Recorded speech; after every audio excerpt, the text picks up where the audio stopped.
नमस्कार दोस्तों, आप सभी का स्वागत है।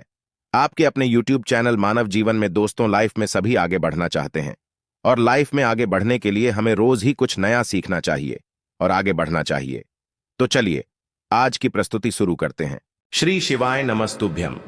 हर हर महादेव। दोस्तों, आप सभी लोग जानते हैं कि 16 फरवरी 2025 यानी रविवार को पड़ रही है फाल्गुन महीने की संकष्टी चतुर्थी तिथि। और दोस्तों, ये वो तिथि है जो फाल्गुन महीने में पड़ने वाली सबसे बड़ी तिथि है, क्योंकि यह रविवार के दिन पड़ रही है और इसका बहुत ही बड़ा और विशेष महत्व होता है। पूज्य गुरु जी ने कहा है, अगर कभी भी मौका लग जाए और फाल्गुन महीने की संकष्टी चतुर्थी रविवार को पड़ जाए तो आप लोगों को एक चावल दाने का उपाय तो अवश्य ही करना चाहिए। इन दोनों का संयोग बहुत ही कम आता है। और दोस्तों, पूज्य गुरु जी ने अपनी शिव महापुराण की कथा में बताया है, इस दिन आपको एक चावल दाने वाला उपाय तो अवश्य ही करना चाहिए, क्योंकि ऐसा दिन पूरे साल में सिर्फ एक ही बार आता है। और दोस्तों, आप सभी लोग जानते हो कि संकष्टी चतुर्थी व्रत का अगर सबसे बड़ा कोई उपाय है तो वो एक चावल के दाने वाला उपाय है। तो दोस्तों, इस फाल्गुन माह के रविवार के दिन आप लोगों को इस एक चावल दाने वाले उपाय को जरूर करना है। बहुत सारे लोग होंगे जिन लोगों ने इस उपाय को न किया हो, मतलब पूरा साल निकल गया और उन्होंने किसी भी दिन इस एक चावल दाने वाले उपाय को न किया हो। पर दोस्तों, आपके पास एक आखिरी मौका बचा हुआ है जो कि 16 फरवरी के दिन है। तो इस दिन आप लोगों को इस वाले उपाय को जरूर कर लेना है, भले ही आपने पूरे साल भर इस उपाय को ना किया हो। पर अगर आपने इस फाल्गुन महीने के रविवार के दिन अगर इस वाले उपाय को कर लिया तो आपको इस उपाय को करने का वो फल मिलेगा जिसकी आपने कभी कल्पना भी नहीं करी होगी। इसीलिए आप लोग इस वाले उपाय को एक बार जरूर कर लेना, ताकि आप लोगों के हाथ से यह मौका ना जा सके और आपको इस उपाय को करने का फल मिल सके। दोस्तों, यह उपाय पंडित जी ने अपनी अभी की ही शिव महापुराण की कथा में बताया है। जिस उपाय को आज हम आपको बहुत अच्छे से समझाने वाले हैं। इस वीडियो को देखने के बाद इस उपाय को समझने के लिए आपको कोई और वीडियो को देखने की जरूरत नहीं पड़ेगी। तो चलिए दोस्तों, उपाय को शुरू करते हैं। देखिए, यह इस फाल्गुन महीने के रविवार के दिन यह इतना खास होता है, इतना महत्वपूर्ण होता है। देखा गया है कभी कभी बड़े बड़े पूजा पाठ अनुष्ठान से जो मनोकामना पूर्ण नहीं होते, वो इस फाल्गुन महीने के दिन एक छोटे से उपाय करने से ही आपकी मनोकामना पूर्ण हो जाती है। और बहुत सारे लोगों ने इस उपाय को किया भी है और उनको इस उपाय को करने का फल भी जरूर मिला है। अगर आप लोग भी इस उपाय को करना चाहते हैं तो आप इस उपाय को पहले अच्छे से समझ लेना, सुन लेना, उसके बाद करना। आपको इस उपाय का फल जरूर मिलेगा। और इस उपाय को कर लेने से आपके घर में चाहे किसी भी प्रकार की दुख और समस्या क्यों ना चल रही हो, आपको उसका कारण भी नहीं पता है कि भाई यह समस्या किस कारण से चल रही है। उसका कुछ भी कारण हो सकता है, जैसे पितृ दोष हो सकता है या किसी भी तरह का मंगल दोष भी हो सकता है। तो इस दिन आप लोगों को यह वाला उपाय कर लेना है। यह एक ऐसा उपाय है जिस उपाय को अगर किसी विशेष दिन पर किया जाए तो भाई उस विशेष दिन का जो है वह तो हमें मिलता ही मिलता है, पर हमने उस दिन पर इस उपाय को किया है तो हमें उससे भी बड़ा फल मिलता है। और फल बहुत जल्दी मिलता है, क्योंकि आप इस उपाय को बहुत ही बड़े और विशेष दिन पर कर रहे हो। तो चलिए अब उपाय के बारे में बात करते हैं। लेकिन उससे पहले आप लोगों को यह जानना आवश्यक है कि आखिर यह उपाय किस समय करना है, किसको करना है और कैसे करना है।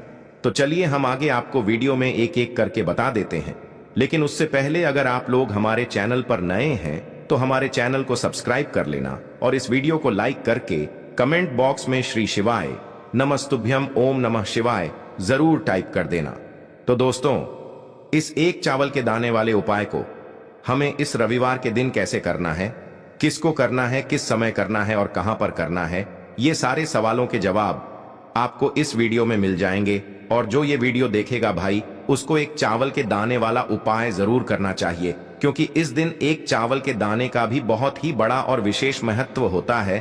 और जब बात आ जाए एक चावल के दाने की, तो ये सोने पे सुहागा वाली बात हो जाती है और ये एक बहुत ही बड़ा उपाय हो जाता है इस संकष्टी चतुर्थी तिथि का। अब हम समझते हैं इस वाले उपाय को हमें करना किस समय है। इस एक चावल दाने वाले उपाय को हमें फाल्गुन महीने के रविवार चतुर्थी के दिन करना किस समय है। तो देखिए, इस उपाय को करने का जो समय है वह सुबह का समय है और शाम का समय भी है। अब देखिए, यहां पर हम मुख्य रूप से सुबह का समय नहीं बोलेंगे, क्योंकि 16 फरवरी रविवार का दिन है और इस दिन प्रदोष काल के समय का बहुत महत्व होता है। बाकी अगर सुबह के समय भी करेंगे तो भी अच्छा होगा, उसमें कोई भी दिक्कत वाली बात नहीं है। तो चलिए जानते हैं इस विशेष उपाय के बारे में। लेकिन उससे पहले एक प्रार्थना, अगर आप इस चैनल पर नए हैं तो आप इस वीडियो को लाइक करें, चैनल को सब्सक्राइब करें और कमेंट बॉक्स में आप अपनी राशि या अपना नाम जरूर डाल दें, क्योंकि हम राशि से जुड़ा भाग्य भी बताते हैं और भाग्य में चल रही परेशानियों को दूर करने के लिए वह आसान से आसान उपाय भी बताते हैं। तो चलिए अब हम अपने सबसे पहले उपाय की बात कर लेते हैं। देखो, ये एक चावल वाला उपाय वीडियो के लास्ट में बताया है, वो उपाय आप जरूर करें। देखो, इस उपाय को आप सुबह से लेकर शाम तक कर सकते हैं। तो चलिए बरसते हैं उपाय की ओर। देखिए, इसके लिए आपको क्या करना है, एक काली मिर्च लेनी है। देखो, ध्यान से समझना, एक काली मिर्च लेनी है और ध्यान देना है कि काली मिर्च कहीं से भी खंडित नहीं होनी चाहिए। फिर इसके बाद आपको लेना है एक गोल बाती का दीपक। देखिए, दीपक आप चाहे तो माटी का ले ले, और यदि आपके पास माटी का दीपक नहीं है तो आप यह दीपक शुद्ध आटा लगा करके एक दीपक बना सकते हैं। बस आपको ध्यान देना है कि उस आटे में आपको नमक या हल्दी का प्रयोग नहीं करना है। ठीक है, तो आप एक बढ़िया सा दीपक बना लें और उस दीपक में गोल बाती लगा करके उस दीपक में आपको घी भरना है। देखो, गाय का शुद्ध घी आपको उस दीपक में भरना है। अब क्या करना है, आपको इन दोनों चीजों को लेकर चले जाना है। बेलपत्र के पेड़ के पास देखिए, देखो, गुरुजी ने अपनी अभी की शिव महापुराण कथा में भी बताया था, जो भी व्यक्ति प्रदोष काल में जो भी एक दीपक प्रज्वलित कर देता है उसके घर पर धन की कमी नहीं हो सकती। देखो, यदि आपके घर के आसपास कहीं बेलपत्र का पेड़ नहीं है या घर से काफी दूर पड़ता है और आप जा नहीं सकते, तो आगे हम ये भी बताएंगे कि कैसे इस उपाय को करना है। अगर बेलपत्र वृक्ष ना हो तो देखो, अब आपको प्रदोष काल में इन दोनों चीजों को लेकर चले जाए बेलपत्र के पेड़ के पास में। अब क्या करना है, सबसे पहले आपको उत्तर दिशा की ओर मुंह करके आपको खड़े हो जाना है और जो आप दीपक लेकर गए हैं उससे आपको बेलपत्र की जड़ में प्रज्वलित करना है। दीपक प्रज्वलित करने के बाद आपको एक काली मिर्च अपनी हथेली पर रखना है और बेलपत्र के पेड़ का आपको 5 बार परिक्रमा लगा लेना है।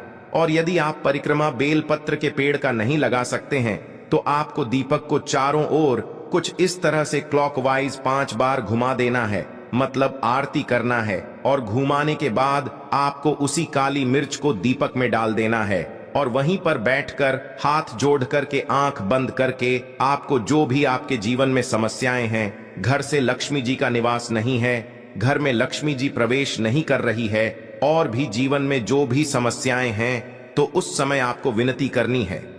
ठीक है, अब इसके बाद यदि आपके घर के आसपास कहीं बेलपत्री का पेड़ नहीं है तो आपको इन सब चीजों को लेकर चले जाना है शंकर जी के मंदिर में, और शिव जी के मंदिर पहुंचकर आपको क्या करना है, आपको इसी एक दीपक को आपको शंकर जी के मंदिर की जो चौखट होती है ना, वहां पर आपको इस दीपक को जलाना है और दीपक जलाते समय आपका मुख उत्तर दिशा की ओर होना चाहिए। दीपक जलाने के बाद आपको क्या करना है, एक काली मिर्च अपनी हथेली पर रखना है और आपके जीवन में जो भी समस्याएं हैं, चाहे वो समस्या परिवार को लेकर हो या फिर धन को लेकर हो, वो अपनी वह समस्या बोलनी है और बोलने के बाद आप उसी काली मिर्च को दीपक में डाल देना है और आपकी कामना पूर्ण हो जाए, घर में लक्ष्मी जी का निवास हो, ऐसी कामना आपको कर लेनी है। देखिए, शंकर जी की मंदिर की जो चौखट होती है ना, उसमें 33 कोटि देवी देवता निवास करते हैं। यदि आप वहां पर दीपक जलाते हैं तो इससे भगवान शिव तो प्रसन्न होते ही है, साथ ही आपको 33 कोटि देवी देवताओं का आशीर्वाद प्राप्त होता है और वह सभी प्रसन्न होते हैं जिनकी आशीर्वाद से आपकी कामना 100% पूरी होती है। तो आप ये उपाय जरूर करिएगा। आप बहुत ही छोटा सा उपाय है, करके देखिएगा।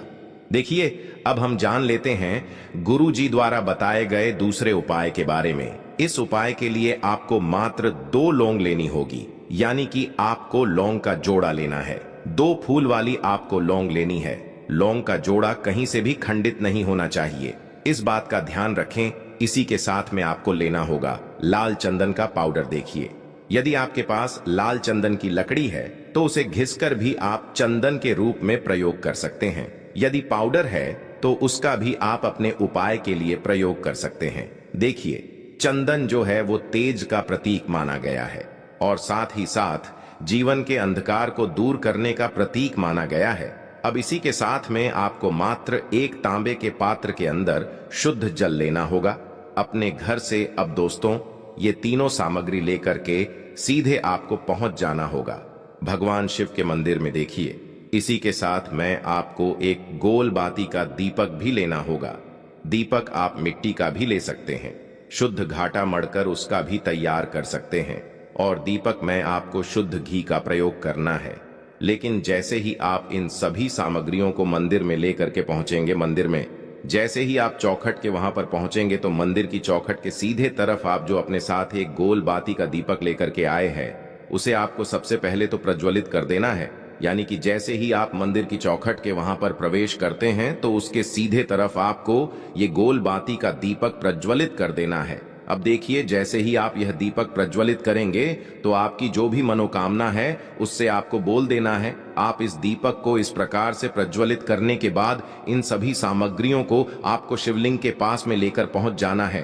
अब देखिए दोस्तों, आपके पास जो एक तांबे के पात्र के अंदर शुद्ध जल है उसमें से आपको केवल आधा लोटा जल ही भगवान शिव के शिवलिंग पर अर्पित करना है। आधा लोटा जल आपको उसी पत्र के अंदर बचा लेना है। अब दोस्तों, आपके पास जो 2 लौंग हैं यानी कि लोग का जोड़ा है, उससे आपको अपना नाम और अपने गोत्र को बोलते हुए आपकी जो भी समस्या चल रही है, आपके जीवन में जो भी परेशानी उत्पन्न हो रही है, उन्हें आपको बोल देना है। और ये जो लौंग का जोड़ा है इसे आपको भगवान शिव के शिवलिंग पर अर्पित कर देना है। जैसे आप ये 2 लौंग शिवलिंग पर चढ़ाएंगे तो अपना हाथ जो है वहां पर आपको रखना है और महादेव से आपको प्रार्थना करनी है कि मेरे जीवन की ये जो परेशानियां हैं ये सभी दूर हो जाएं। यानी कि आपके जीवन में धन की संबंधित परेशानी चल रही है, कर्ज की समस्या चल रही है, बच्चों का पढ़ाई लिखाई में मन नहीं लग पा रहा है, घर के जो आर्थिक संकट है वह सभी दूर हो, व्यापार आपका ढंग से नहीं चल पा रहा है, घर में रोग की स्थिति बनी हुई है, यानी कि जिस भी प्रकार की आपकी समस्याएं हैं उसे आपको महादेव से बोल देना है और महादेव से इन सभी समस्याओं को दूर करने के लिए आपको प्रार्थना कर लेनी है। अब देखिए दोस्तों, आपने जो 2 लौंग शिवलिंग पर समर्पित की थी उससे आपको वहां से उठा लेना है और इन दोनों लौंग को आपको शिवलिंग से उठा करके सीधे उससे जल के पात्र के अंदर डाल देना है। यानी कि अपने आधा लोटा जल और बचाया हुआ था उसी के अंदर आपको ये 2 लौंग डाल देनी है। और साथ में आप जो लाल चंदन लेकर के आए थे उस लाल चंदन को भी आपको उसी पात्र के अंदर डाल देना है। यानी कि आधा लोटा जल और बचा हुआ है तो उसी आधे लोटे जल के अंदर आपको ये लाल चंदन भी डाल देना है। अब देखिए, इस आधे लोटे जल में है जिसमें अपने 2 लौंग डाली है, लाल चंदन डाला है, उसे सीधे लेकर के आपको पहुंचना है बेलपत्र के वृक्ष के वहां पर। देखिए, बेलपत्र का वृक्ष यदि आपके घर पर है तो वहां पर आपको आ जाना है। आपके घर के आसपास कहीं भी है तो वहां पर आपको पहुंच जाना है और उसके बाद आपका जो मुख है वह उत्तर दिशा की ओर होना चाहिए और उसके बाद आपको अपना नाम और अपनी गोत्र को बोलना है और पुनः अपने जो भी परेशानियां शिवलिंग के पास में बोली थीं उन्हें आपको वापस से बेलपत्र के वहां पर भी बोल देनी है। और ये जो आधा लोटा जल और है इससे आपको पूरा बेलपत्र के वृक्ष की जड़ में श्री शिवाय नमस्तुभ्यं इस मंत्र का जाप करते हुए समर्पित कर देना है। तो बस इतना सा उपाय आपको करना है। जो भी आपकी परेशानी है, समस्या है, उससे महादेव निश्चित ही दूर करेंगे। अब दोस्तों, हम जान लेते हैं तीसरे चमत्कारी और विशेष उपाय के बारे में। देखिए, ये उपाय बहुत ही चमत्कारी है क्योंकि इस उपाय से आपके जिम्मे तेज की वृद्धि होगी। यानी कि जीवन से जितना भी अंधकार ही वो सभी दूर होगा। तो इस उपाय के लिए आपको मात्र एक गुड़ का टुकड़ा लेना है। गुड़ का टुकड़ा आपके जीवन में तेज की वृद्धि करता है और साथ ही साथ आपके जीवन से जो अंधकार है उसे दूर करता है। इसी के साथ मैं आपको एक चावल दाना यानी कि अक्षत का दाना लेना है। ये चावल का दाना आपके जीवन में सुख शांति को लेकर के आता है, आपके जीवन में धन की जितनी भी परेशानियां हैं उन्हें समाप्त करता है। इसी के साथ मैं आपको मात्र एक हरा मूंग लेना है। हरा मूंग जो है वह बुध ग्रह को प्रसन्न करता है। देखिए, हरे मूंग का उपाय करने से बुध ग्रह मजबूत होता है और बुध ग्रह के मजबूत होने से बुद्धि, ज्ञान और विवेक की प्राप्ति होती है। तो ये तीनों ही सामग्री आपको एक एक लेनी है, यानी कि एक गुड़ का टुकड़ा, एक चावल का दाना, एक हरा मूंग आपको लेना है। देखिए, हरा मूंग का दाना और चावल का जो दाना है वो आपको साबुत लेना है, खंडित नहीं होना चाहिए। और इसी के साथ में आपको मात्र एक तांबे के पात्र के अंदर अपने घर से शुद्ध जल ले लेना है। देखिए, अब इन सभी सामग्रियों को लेकर के सीधे आपको पहुंच जाना है भगवान शिव के मंदिर में। आप ये उपाय सुबह से लेकर के शाम तक किसी भी समय कर सकते हैं, लेकिन रविवार के दिन ही आपको इस उपाय को करना है। तो सबसे पहले तो ये जो एक गुड़ का टुकड़ा है, एक चावल का दाना है और एक हरा मूंग का दाना है, उन तीनों को आपको उस जल के पात्र के अंदर डाल देना है। लेकिन यह जो उपाय है आपके जीवन की सारी परेशानियों को दूर करने के लिए होता है, लेकिन विशेष मनोकामना तीनों सामग्रियों से ही आपकी परिपूर्ण हो जाती है।